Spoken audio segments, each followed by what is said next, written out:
नमस्कार, good afternoon. स्वागत है आप सभी का जीएसपीपी ऑफिशियल यूट्यूब चैनल पर। मैं हूं देवाशीष। आज के लेक्चर हम सीखेंगे serum sickness type third hyper sensitivity reaction क्या होती है, इटियोलॉजिकल कॉजेस क्या है इसके, साइन एंड सिम्टम क्या है, कैसे हम इसको प्रिवेंट कर सकते हैं, मेडिकल मैनेजमेंट क्या है एंड फाइनली डायग्नोस्टिक एवेल्युएशन क्या है, कैसे हम इसको डायग्नोस कर सकते हैं, सीरम सिकनेस क्या होती है। तो चलिए आज के लेक्चर को शुरू करते हैं, समझते हैं सीरम सिकनेस के बारे में।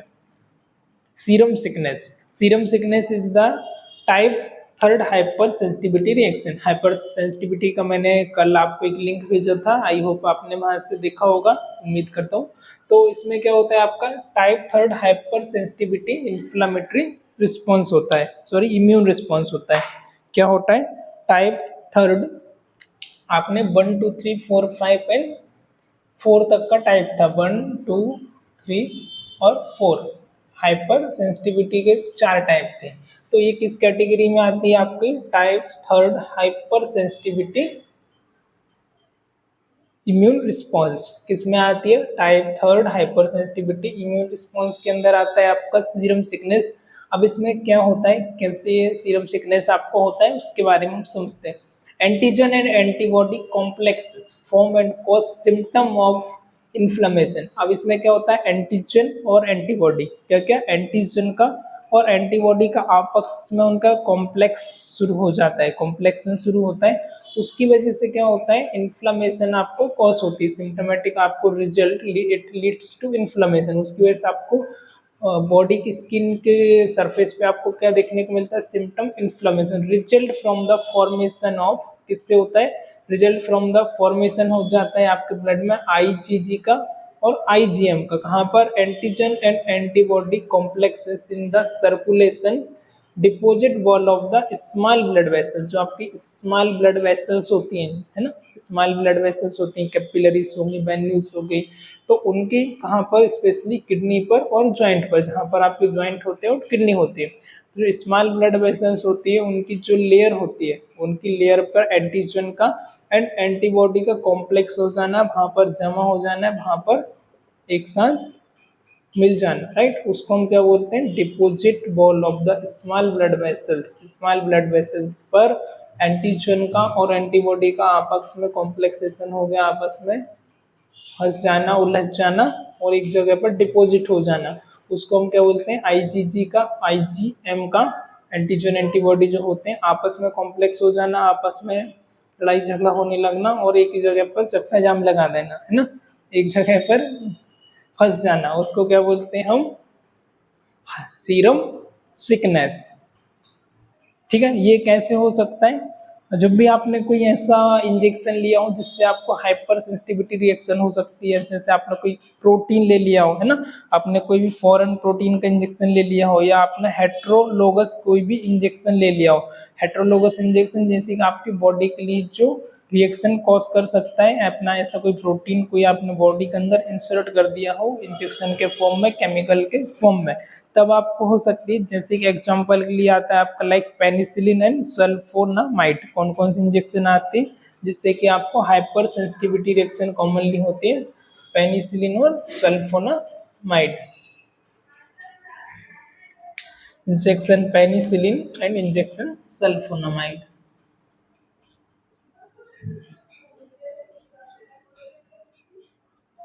Penicillin and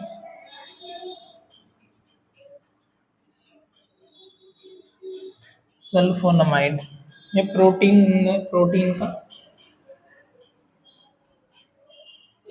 protein albumin, protein serum. ठीक है, इसकी वजह से आपको हो जाता है कौन कौन सी इंजेक्शन से, पेनिसिलिन से, सल्फोनामाइड से, प्रोटीन सीरम से। ये आपने फॉरेन पार्टिकल्स, फॉरेन केमिकल्स आपने बॉडी के अंदर इंसर्ट कर दिया हो, by the form of chemical, by the form of liquid, by the form of injection, right. Injectable के फॉर्म में आपने बॉडी के अंदर इसको इंजेक्ट कर लिया हो, तब भी आपको हो सकता है। तो कुछ ड्रग्स, सर्टेन ड्रग्स होती है जैसे एंटीटॉक्सिन, टिटनस और एंटीटॉक्सिन। किससे, टिटनस से हो सकता है, एंटीवीनम, एंटीवीनम जो ड्रग आती है, टिटनस आती है, उससे भी आपको हो सकती है। इसको हम मिटा देते हैं ताकि ऊपर लिख पाए कौन कौन सी इंजेक्शन से आपको होगा। Antitoxin,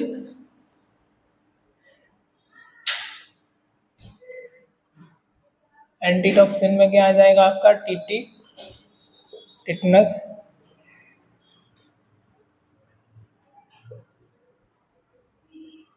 tetanus toxoid, एंटीवीनम,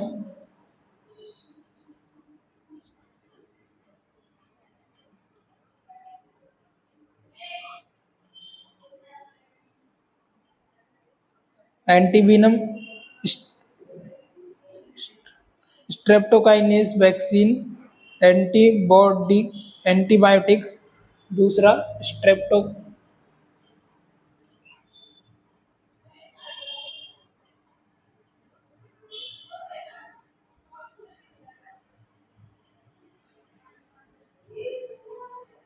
antibiotic,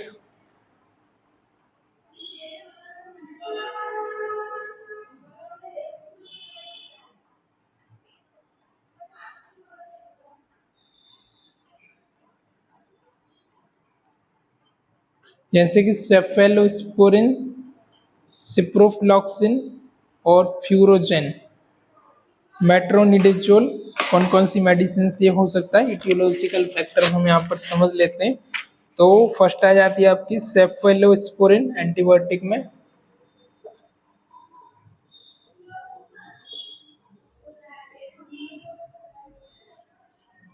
cephalosporin,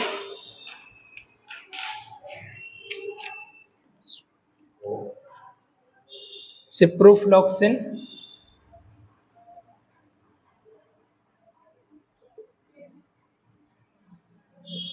ciprofloxacin,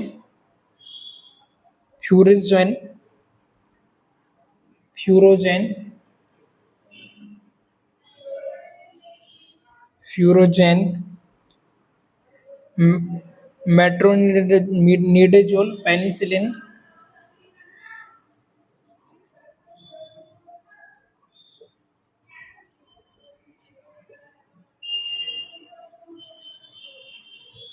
मेट्रोनिडेजोल, penicillin, streptomycin,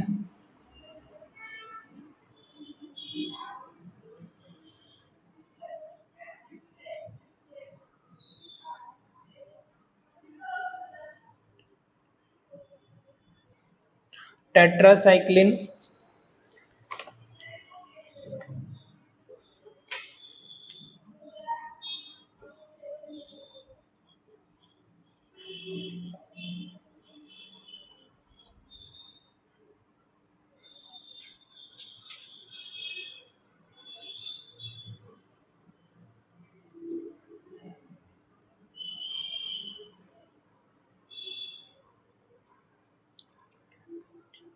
sulphonamide, allopurinol,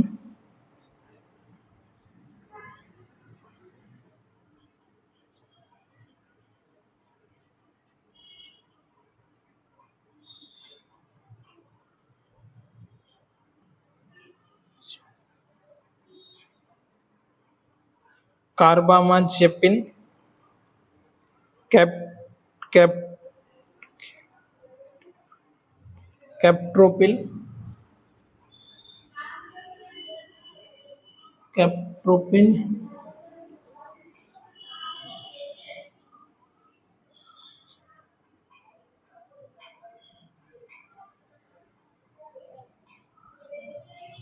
carbamazepine, metronidazole.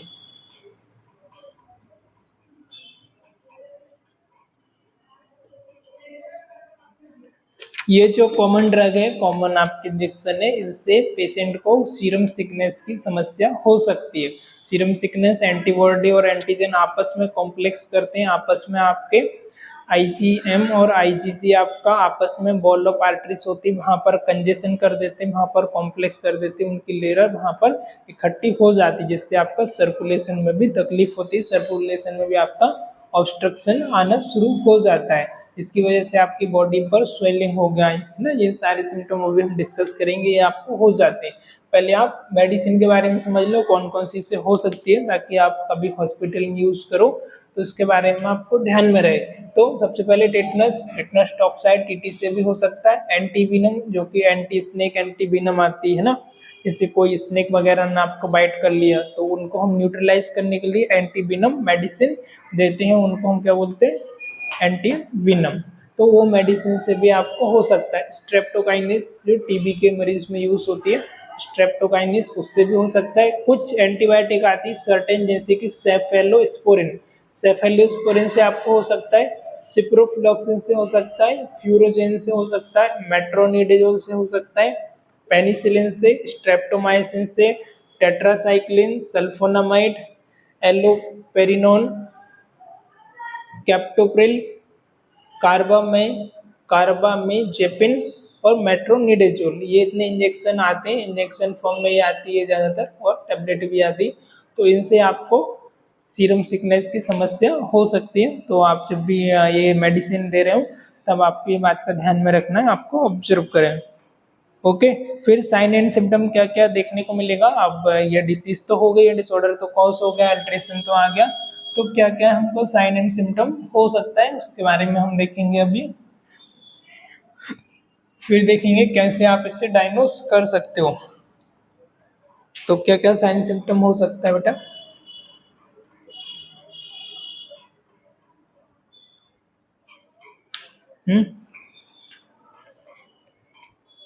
ये जो साइन सिम्टम होते हैं 7 to 10 डेज में एक्सपोजर होने के बाद अपेयर होते हैं यूजुअली, है ना, इमीडिएटली नहीं होते हैं, यूजुअली 7 to 10 डेज में ये साइन एंड सिम्टम जो है वो देखने को मिलते हैं, बॉडीज पर आपकी अपेयर होते हैं। तो इसमें आ जाएगा आपका first one, the most predominant manifestation is severe urticaria and angioedema. क्या होगा, सीवियर अर्टिकेरिया, सीवियर मतलब ज्यादा ही सीरियस होगा, severe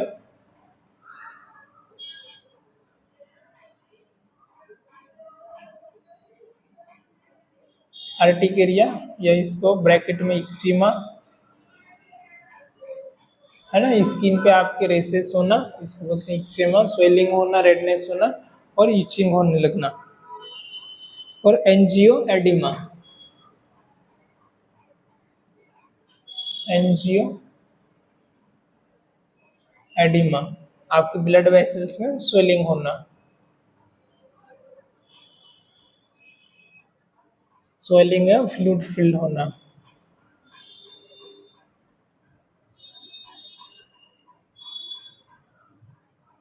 fluid filled of blood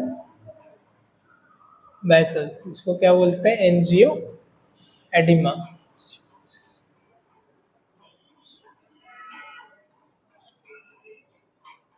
fever high S 104 degree Fahrenheit, high grade fever होगा, हाई ग्रेड फीवर कितना होगा, 104 degree Fahrenheit, 100 के above भी होगा।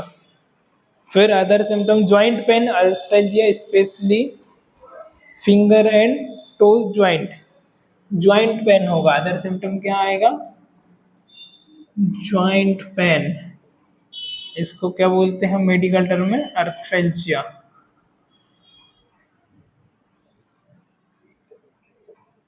स्पेशली किधर, finger and toe, finger and toe joint, आपकी उंगली के ज्वाइंट में और आपका जो पैर का बड़ा अंगूठा है उसके ज्वाइंट में आपको स्पेशली पेन होगा। Joint frequently tender and swollen, swollen, frequently क्या होगा, आपके ज्वाइंट सूजन आ जाएगी,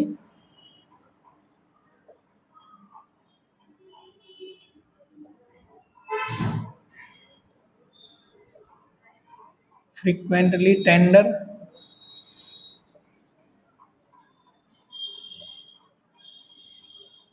सोलोन, सोलेन ऑफ ज्वाइंट। ज्वाइंट में बार बार क्या होगा, सूजन आएगी और आपके ज्वाइंट में टेंडरनेस हो जाएगी, ज्वाइंट आपके स्टिफ हो जाएंगे, टाइट हो जाएंगे, ठीक है, और बार बार उसमें सूजन और पेन होगा। फिर अदर सिम्टम में आ जाएगा आपका occasionally nausea and vomiting and diarrhoea. कभी कभी आपको नोजिया, वॉमिटिंग और डायरिया भी हो सकता है, ओकेजनली होगा, हर वक्त नहीं होगा, right.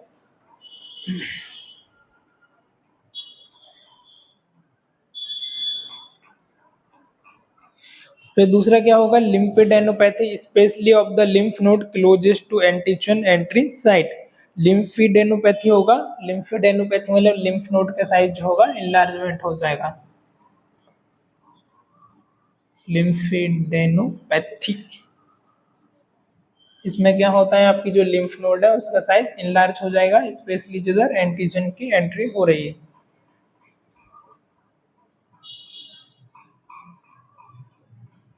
Enlargement of lymph node इधर, स्पेशली जिधर एंट्री हो रही है, entry side of antigen specially, hope you understand. हाँ, उसके बाद आएगा आपका मलेस एंड मसल सोरनेस, है ना, जनरल मलेस होगा, थकान होगी ना, फटिग, हाइपोटेंशन, ब्लड प्रेशर कम होगा, general malaise, hypertension, glomerulonephritis. Other symptom में क्या आएगा, मेलिस, मलेस, हाइपोटेंशन,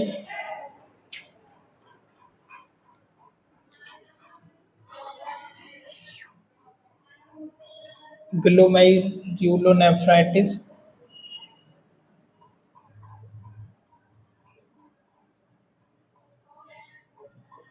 ग्लोमेरुलोनेफ्राइटिस होगा, जो आपका ग्लोमेरुलस है, आपका किडनी के ऊपर ग्लोमेरुलस आपका फिल्ट्रेशन होता है, उसमें आपको इन्फ्लेमेशन हो जाएगी, ठीक है, स्वेलिंग आ जाएगी।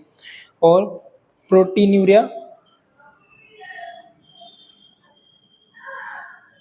यूरिया में आपके प्रोटीन एक्सक्रीट होगा, इसको क्या बोलते हैं, proteinuria, excrete of protein with the urine, protein with urine, urine में आपके प्रोटीन का एक्सक्रेट आउट होने लगेगा, जितना बॉडी को चाहिए उतना नहीं रहेगा, वो आपको यूरिन के थ्रू एक्सक्रेट आउट हो जाएगा, उसको हम बोलते हैं प्रोटीन यूरिया। स्प्लीनोमेगेली, आपका स्प्लीन का साइज भी इनलार्जमेंट हो जाएगा।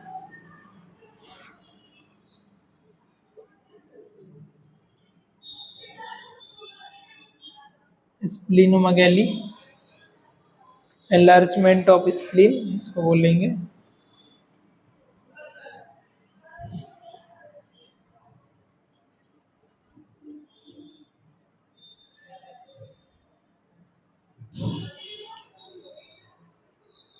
Haematuria, mild to severe cardiac involvement. दूसरा क्या होगा, haematuria, urine with blood, blood with urine, है ना, ब्लड विथ,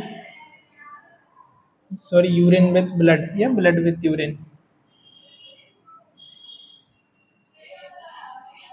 यूरिन के साथ आपका ब्लड आना शुरू हो जाएगा, है ना, आप पेशाब करोगे तो उसके साथ आपका ब्लड आएगा, उसको बोलते हैं हेमेचूरिया।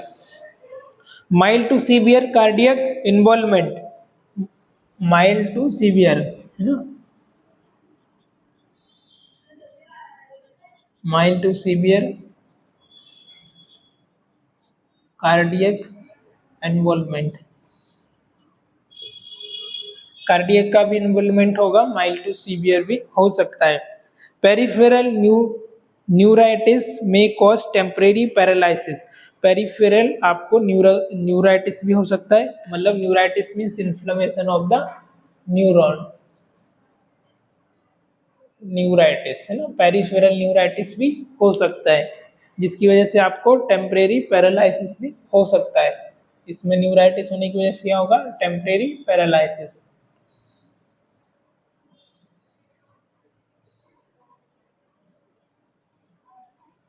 टेम्परेरी पैरालिसिस भी हो सकता है। और शॉक, इवन शॉक भी आपको हो सकता है, पेशेंट शॉक में भी जा सकता है। तो ये हमने इसके सिम्टम के बारे में डिस्कस किया, एक बार और मैं इनको रिपीट कर ही देता हूँ। सबसे पहले क्या होगा, आपका हाई ग्रेड फीवर होगा, आपको 104 टेम्परेचर रहेगा, जिसमें आपका आर्थराइल्स, आपके ज्वाइंट पेन होगा, स्पेशली फिंगर में एंड टो में। और उसका joint frequently tender and swelling, आपके ज्वाइंट में फ्रीक्वेंट बार बार स्वेलिंग होगी, टेंडरनेस हो जाएगा, स्टिफ आपके ज्वाइंट हो जाएंगे, नॉर्मल मूवमेंट नहीं रहेगा। ओकेजनली नोजिया एंड वॉमिटिंग, कभी कभी नोजिया और वॉमिटिंग भी हो सकता है, कभी कभी, है ना, ओकेजनली। और लिम्फेडेनोपैथी, मतलब आपकी जो लिम्फ नोड में स्वेलिंग होना, इन्फ्लेमेशन की वजह से साइज इनलार्जमेंट होना, स्पेशली जहां पर एंटीजन की एंट्री की साइड जो लिम्फ नोड है वो वाली lymph node. Malice and muscles soreness, general malice होना, मसल्स में थकान होना, मसल्स में वीकनेस होना, जल्दी से मसल थक जाना। हाइपोटेंशन, ब्लड प्रेशर आपका कम होना, ग्लोमेरुलोनेफ्राइटिस होना, नेफ्रॉन के जो ग्लोमेरुलस फिल्ट्रेशन होता है उसमें स्वेलिंग आ जाना, कफ जो होता है। और उसका प्रोटीनूरिया, यूरिन के साथ आपके प्रोटीन का एक्सक्रीटमेंट होना, आपका बाहर निकलना। स्प्लीनोमेगाली, स्प्लीन का साइज इनलार्जमेंट हो जाना। हेमीचूरिया, आपकी यूरिन के साथ ब्लड का आना। और mild to severe cardiac involvement भी हो सकता है, कार्डियक में भी आपको चेंजेस देखने को मिल सकता है, माइल्ड टू सीवियर भी हो सकता है।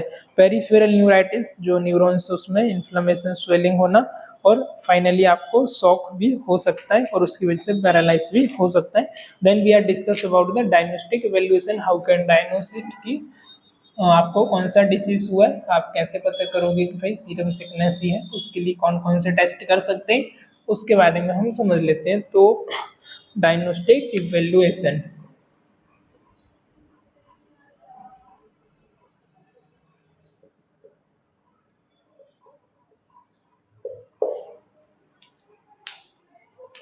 फर्स्ट आ जाएगा based on history given by the patient including intake of recent medication.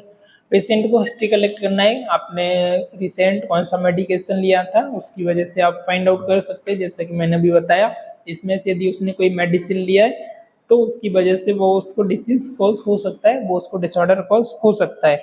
ये slight elevation in the blood cells count, जो आपके ब्लड सेल्स काउंट है उसमें एलिवेशन आएगा, वो आपके इंक्रीज हो जाएंगे। तो आपको क्या क्या WBC वगैरह, स्पेशली आपके वाइट ब्लड सेल्स काउंट में इंक्रीमेंट हो जाएगा। उसके बाद ये slight elevation in the sedimentation rate, जो आपका ESR लेवल है, हम ESR टेस्ट कराते हैं, सेडिमेंटेशन रेट है ना, स्वेलिंग वगैरह को चेक करने के लिए, इसमें भी आपको एलिवेशन देखने को मिलेगा। कंप्लीटमेंट ऐसे डिक्रीज, जो आपका ऐसे इम्यूनो ऐसे कंप्लीटमेंट ऐसे होता है वो आपका डिक्रीज कम रहेगा। तो CBC, ESR, C-reactive प्रोटीन, ये सारे टेस्ट तो आपको कराने ही है। स्किन टेस्ट वगैरह भी करा सकते हो, एलर्जेंस टेस्ट वगैरह, रेस्ट टेस्ट भी आप इसमें परफॉर्म कर सकते हो एज पर कंडीशन, जैसे आपकी पेशेंट की कंडीशन रहेगी उसके अकॉर्डिंग आप जो भी डायग्नोस्टिक सूटेबल हो वैसे आप करा सकते हो, ठीक। उसके बाद हम देखेंगे medical management, comprehensive history collection, physical examination लेना है, पेशेंट को पूछना है इसके पहले आपने कौन कौन सी मेडिसिन लिए। आपको इसमें से जैसे मैंने बताया कि जो मेडिसिन आपको हाइपर सेंसिटिविटी थर्ड या सीरम सिकनेस कॉज कर सकती है, उसमें से कोई मेडिसिन आपका पेशेंट रेगुलर बेसिस पे तो नहीं ले रहा है, या रिसेंटली उसने वो मेडिसिन तो नहीं ली है, तो उसकी वजह से भी हो सकता है। तो आपको पूरा डिटेल हिस्ट्री कलेक्ट करना है। उसके बाद हम देखेंगे मेडिकल मैनेजमेंट, हम मेडिकल में कैसे इसको मैनेज कर सकते हैं। After discontinuation of drug which causing allergic reaction symptom usually disappear within 4 to 5 days।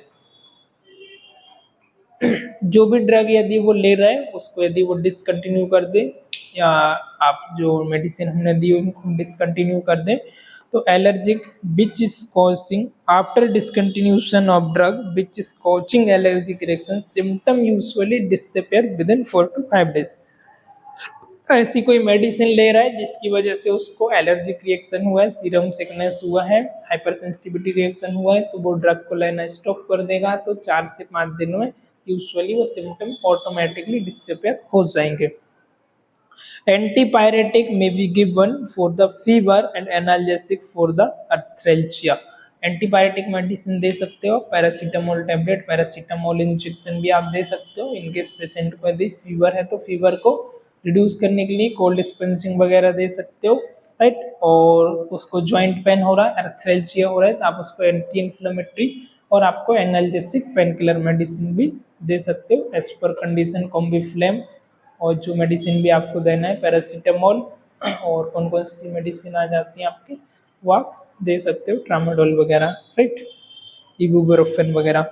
Antihistamine and epinephrine में be prescribe for the urticaria and angioedema. आप दूसरा क्या एंटीहिस्टामाइन वगैरह दे सकते हैं, इपिनेफ्रिन भी दे सकते हैं। एंटीहिस्टामाइन के बारे में मैंने कल बताया था, इपिनेफ्रिन के बारे में बताया था। प्रिस्क्राइब कर सकते हैं यदि पेशेंट को अर्टिकेरिया, स्किन में उसके एलर्जिक रिएक्शन हो गया, दाने दाने हो गए, रेडनेस हो गई, स्वेलिंग हो गई, खुजली हो रही है, तब आप फोड़े-फुंसी हो गए, उस कंडीशन में आप उसको दे सकते हो, है ना। एंजियोएडिमा और अर्टिकेरिया हुआ है तो, नहीं तो एंटीहिस्टामिन और इपिनेफ्रिन नहीं देना है। If symptom continue to persist, corticosteroid hydrocortisone में बी ऑर्डर। यदि सिम्टम उसको परसिस्टेंट है, कंटिन्यूसली सिम्टम है, ठीक नहीं हो रहा है, मेडिसिन बंद करने के बाद भी, एलर्जिक मेडिसिन बंद करने के बाद भी, तब आप उसको अर्टिकेरिया वगैरह है तो आप उसको हाइड्रोकॉर्टिसोन इंजेक्शन आता है, आप हॉस्पिटल में जॉब करते हो सबको पता होगा, हाइड्रोकॉर्टिसोन इंजेक्शन आता है, तो आप हाइड्रोकॉर्टिसोन इंजेक्शन भी इंसर्ट पेशेंट को कर सकते हो, 80 mg 40 160 वट एवर, है ना, डॉक्टर के कंडीशन है, डॉक्टर के अकॉर्डिंग आप दे सकते हो। फिर आएगा, अगला आएगा आपका plasma pheresis. Plasma pheresis can be done, it is removal of the harmful component in the plasma. क्या होता है ये प्लाज्मा फेरेसिस? प्लाज्मा फेरेसिस में क्या करते हैं आप, प्लाज्मा के अंदर जो भी हार्मफुल कंपोनेंट है उनको आप रिमूव कर देते हो, उस टर्म को हम क्या बोलते हैं, प्लाज्मा फेरेसिस।